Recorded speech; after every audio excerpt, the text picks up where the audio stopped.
রবিবার সুকান্ত একাডেমিতে এক দেশ এক ভোট নিয়ে এক আলোচনা চক্রের আয়োজন হয়। সেই আলোচনা চক্রে কেন এক দেশ এক ভোট নীতি প্রবর্তন হওয়া উচিত সে বিষয়ে ব্যাখ্যা দেন মুখ্যমন্ত্রী ডক্টর মানিক সাহা।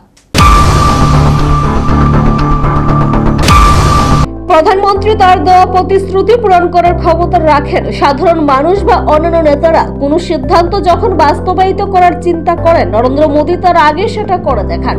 এমনই একটি সিদ্ধান্ত ৩ তালাক প্রথা বাতিল। প্রধানমন্ত্রী নরেন্দ্র মোদীর এই সিদ্ধান্তের ফলে মুসলিম মহিলারা প্রধানমন্ত্রীকে প্রাণ ভরে আশীর্বাদ করেছেন। ভারতবর্ষের প্রধানমন্ত্রী নরেন্দ্র মোদীর মতোই একজন লিডারের প্রয়োজন ছিল। বর্তমান সময়ে ভারত সেই লিডার পেয়ে গেছে। রবিবার সুকান্ত একাডেমিতে এক দেশ এক ভোট নিয়ে এক আলোচনা চক্রের আয়োজন হয়। সেই আলোচনা চক্রে বক্তব্য রাখতে গিয়ে এমনটাই বললেন মুখ্যমন্ত্রী ডক্টর মানিক সাহা। তিনি বলেন, এক জাতি এক নির্বাচন বিশ্বের বিভিন্ন দেশে রয়েছে, কিন্তু এই সিস্টেম ভারতে নেই। তেমনি ওয়াকফ সম্পত্তি ইত্যাদি বিষয়গুলো বিশ্বের অন্যান্য বহু দেশে নেই, কিন্তু সেই বিষয়গুলো রয়েছে ভারতে। ৩ তালাক প্রথা বিশ্বের বহু দেশে নেই, সেটাও রয়েছে ভারতে। এতদিন ধরে ভারতবর্ষ শুধু বাজে প্রথা ও ধারণার আবর্জনার স্তূপে পরিণত হয়ে রয়েছিল। প্রধানমন্ত্রী নরেন্দ্র মোদীর নেতৃত্বে সেই আবর্জনা ধীরে ধীরে পরিষ্কার হচ্ছে। ২০৪৭ সালের বিকশিত ভারতের স্বপ্নকে বাস্তবায়িত করতে প্রধানমন্ত্রী নরেন্দ্র মোদীর নির্দেশনা চলা ভারত এখন এক দেশ এক ভোট সিস্টেম চালু হওয়া প্রয়োজন। প্রসঙ্গত, এক দেশ এক ভোট এই নীতিকে কার্যকর করতে তৎপর হয়েছে কেন্দ্রের সরকার। নীতি কার্যকর কিভাবে হবে, কোন পথে সঠিক দিশা মেলাতে পারে তা নিয়ে বিভিন্ন সময় বহু আলোচনা হয়েছে। ইতিমধ্যেই দিশা খুঁজে পেতে একটি কমিটিও গঠন করেছে প্রধানমন্ত্রী নরেন্দ্র মোদীর সরকার। তবে বিরোধীদের অভিযোগ, দেশের যুক্তরাষ্ট্রীয় কাঠামো ভেঙে দেওয়ার সুপরিকল্পিত ছক এই নীতি। কিন্তু কি এই এক দেশ এক ভোট নীতি? এই নীতি প্রণয়নের লাভ এবং ক্ষতি বা কি হতে পারে, এসব প্রশ্নই উঠছে দেশবাসীর মনে। এক দেশ এক ভোট বলতে বোঝায় সারা দেশে এক যুগে নির্বাচন, অর্থাৎ সারা ভারত জুড়ে লোকসভা এবং সমস্ত রাজ্যের বিধানসভা নির্বাচন একই সঙ্গে অনুষ্ঠিত হবে। বর্তমানে দেশের সাধারণ নির্বাচন এবং বিভিন্ন রাজ্যের বিধানসভা নির্বাচন আলাদা আলাদা সময়ে হয়। ক্ষমতাসীন সরকারের 5 বছরের মেয়াদ শেষ হলে নির্বাচনের প্রস্তুতি শুরু হয়, কিন্তু এক দেশ এক ভোট নীতিতে সেই হিসাব বদলে যাবে। শাসক বিজেপিও চাইছে দেশে এক দেশ এক ভোট প্রথা পুনরায় চালু হোক। তার জন্য শাসক দলের পক্ষে ব্যাপক প্রচারও শুরু হয়েছে দেশ জুড়ে। এ রাজ্যেও চলছে প্রচার। সুকান্ত একাডেমিতে আয়োজিত এক দেশ এক ভোট সেই প্রচারে একটি অঙ্গ। এদিন এই আলোচনা চক্রে মুখ্যমন্ত্রী ছাড়া উপস্থিত ছিলেন প্রদেশ বিজেপি সভাপতি তথা রাজ্যসভার সাংসদ রাজীব ভট্টাচার্য, বিজেপির বরিষ্ঠ নেতা ডক্টর অশোক সিনহা প্রমুখ। এই আলোচনা চক্রে নিজের মতামত প্রকাশ করতে গিয়ে মুখ্যমন্ত্রী এদিন আরো বলেন, এক দেশ এক ভোট সিস্টেমটি আবার চালু হলে আলাদা আলাদা নির্বাচনের কারণে রাজনৈতিক দলগুলি এবং নির্বাচন কমিশনের যে বিপুল পরিমাণ অর্থ খরচ হয় তার হবে না। 2019 সালে লোকসভা নির্বাচনে মোট 60,000 কোটি টাকা খরচ হয়েছিল। আলাদা আলাদা বিধানসভা নির্বাচনের আবার আলাদা আলাদা হিসাব রয়েছে, কিন্তু এই নীতি কার্যকর হলে সেই খরচ ঠেকানো যাবে। উপরন্তু এক দেশ এক ভোট চালু হলে এই নীতি দেশের প্রশাসনিক দক্ষতা বাড়াবে।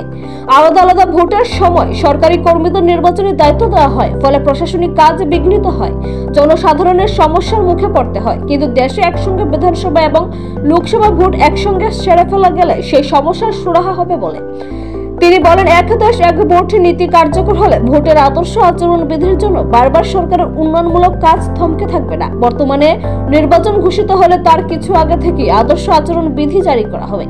সেই সময়ে জনকল্যাণের জন্য নতুন প্রকল্প চালু করা যায় না। আর তাই এই নতুন নীতি চালু হলে সেই সব অসুবিধার সম্মুখীন হতে হবে না বলে মুখ্যমন্ত্রীর দাবি। পাশাপাশি সারা দেশে একসঙ্গে নির্বাচন অনুষ্ঠিত হলে ভোটারদের ভোট দেওয়ার প্রবণতা এবং ভোটের হার বাড়বে। সাধারণ মানুষের পক্ষে একবার ভোট দেওয়া সুবিধাজনক হবে বলে এক দেশ এক ভোট নীতি দেশের প্রবর্তন হওয়া প্রয়োজন বলে মনে করেছেন মুখ্যমন্ত্রী ডক্টর মানিক সাহা। বিস্তারিত আলোচনা হয়েছে, শুধু ভারতবর্ষ না, বিভিন্ন দেশের মধ্যে, ব্রাজিল হোক, সুইডেন হোক, বেলজিয়াম হোক, সাউথ আফ্রিকা হোক, জার্মানি হোক, জাপান হোক, ইউএসএ হোক, ইন্দোনেশিয়া হোক, ফিলিপিন্সে, সেখানে কিন্তু এক জাতি এক নির্বাচন। আমার দেশে কেন হবে না? আমাদের এখানে এই ধরনের ওয়াকফ বহু মুসলিম কান্ট্রির মধ্যে নেই ওয়াকফ, কিন্তু আমাদের দেশের মধ্যে এইসব 3 তালাক প্রথা বহু মুসলিম কান্ট্রির মধ্যে নেই, আমাদের দেশের মধ্যে আছে। যত আবর্জনা আছে আমাদের এখানে ঢুকিয়ে দিয়েছে এখানে। এখন সেগুলো আস্তে আস্তে আস্তে আস্তে করে বিলুপ করার চেষ্টা করছে।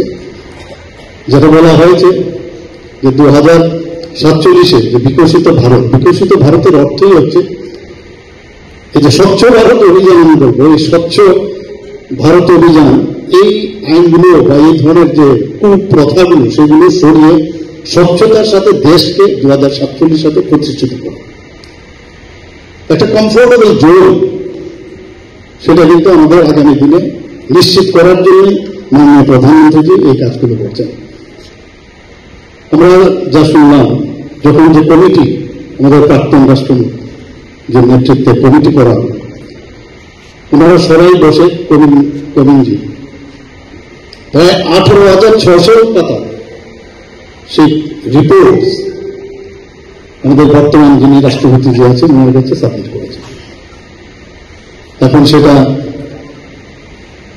ভালো এখানে এটা নিয়ে পরীক্ষা নিরীক্ষা হচ্ছে, কমিটির বিষয়ে আলোচনা হয়েছে, 32 জনের মতো খুব সম্ভব একটা কমিটি করেছে। পার্লামেন্টে সেটা নিয়ে দেখছে কোন জায়গায় কোনটা দিলে ভালো হবে, কোন জায়গায় সরিয়ে দিলে সেটা হবে।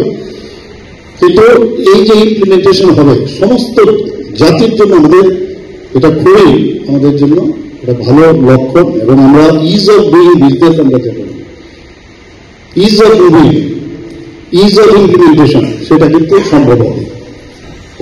কমপ্লেক্স এবং এই ধরনের কমপ্লিকেটেড শাসন ব্যবস্থা যদি থাকে তাহলে কিন্তু সমস্যা। আমার যে পূর্ববর্তী বক্তা ডক্টর অশোক সিনহা বলেছেন যে বিরোধীরা খুব ঠোস কিন্তু কিছু নেই, যাই ওরা বলছে ওদের কাছে ঠোস কিছু নেই, কারণ ওরা চায় যে এদের যে এই যে এটা ওদের কাছে আমি মনে হয় যে একটা বিজনেসের মতো রাজনীতি করা, এটাকে বাঁচিয়ে রাখার জন্য, যে ব্যবসাটা যাতে নষ্ট না হয় তার জন্য পেরিনিয়াল যে ইলেকশন সেটা থাকলে ওদের জন্য সুবিধা। এখানে বলা হয়েছে যে কত ইলেকশন হলো, রাজ্যগুলো বলেছেন কত টাকা খরচ হয়, ঠিক হিসাব এখানে দেওয়া হয়েছে। Cost efficiency, governance and stability, federal structure and coordination, vote turn out and engagement, economic benefits. এখানে বলা হয়েছে ত্রিপুরাতে 96% ভোটার্স আছে, কিন্তু যদি ওয়ান নেশন ওয়ান ইলেকশন হয় সারা ভারতবর্ষে অ্যাভারেজ করলে কিন্তু আমাদের 50-60% বেশি হয় না। মানে ত্রিপুরা নিয়ে কথা বলতে হবে না, সারা ভারতবর্ষে 50-60% হয়। কিন্তু ওয়ান নেশন আমি যে দেশের কথাগুলো বললাম সেখানে দেখা গেছে 85-86% ভোটার এখানে ভোট দান করে। তাহলে ভোটার্সরা তাদের যে অধিকার সেটা কিন্তু দিতে পারবে। এতে করে গণতন্ত্র বলতে যা বোঝায় তাদের রাইট কাকে পছন্দ করছে না করছে, যদি 50-60% কোনো রাজ্যের বা কোনো দেশের যদি ভোট হয় তাহলে কোথায় গণতন্ত্র শক্তিশালী হবে? তো এই দেশগুলোর মধ্যে যদি 85-86% যদি ভোটার্স তাদের ভোট দান করেন, ভোট কাস্ট করেন, তাহলে বোঝা যাবে সত্যিকার অর্থে যে মানুষ কাকে চাইছে কাকে চাইছে। আমার মনে হয় না যে যেভাবে এবারে যে রাখা হয়েছে বিলের মধ্যে যে লোকসভার ইলেকশন এবং প্রতিটি রাজ্যে যে ইলেকশন 28টা রাজ্য এবং বাকি যে আমাদের কেন্দ্রশাসিত যে রাজ্যগুলো আছে সেগুলো নিয়ে প্রথম ইলেকশন হবে, এবং 100 দিনের মধ্যে যে আমাদের যে মিউনিসিপ্যালিটি হোক বা লোকাল যে ইলেকশনগুলো আছে, লোকাল বডি ইলেকশন, সেগুলো 100 দিনের মধ্যে করতে হবে। খুবই ভালো। আমি নিজেও যখন ফাইল আসে, যেটা এখানে বলার চেষ্টা হয়েছে, বলা হয়েছে হয়তো আগে যারা বলেছেন, ফাইল আসলে খুব অসুবিধা হয় যে এটা সাইন করা যাবে কিনা, কোড অফ কন্ডাক্টের সমস্যা, কোথায় ফাইল আগে যাবে। ফাইল যদি না যায়, একটা যদি কোনো কারণে সেটা উল্টাপাল্টা যদি আমরা সাইন করে দিই, কোড অফ কন্ডাক্টে ইউপি ফাইল। প্রসঙ্গত 1967 সালে পর্যন্ত লোকসভা এবং বিভিন্ন রাজ্যের বিধানসভা নির্বাচন একসঙ্গে হতো, তবে 1968 এবং 69 সালে কয়েকটি রাজ্যের সরকার এবং 1970 সালে কেন্দ্রের সরকার ভেঙে গেলে পরিস্থিতি বদলে যায়। ধীরে ধীরে সাধারণ নির্বাচন এবং বিধানসভা নির্বাচন আলাদা হতে শুরু করে।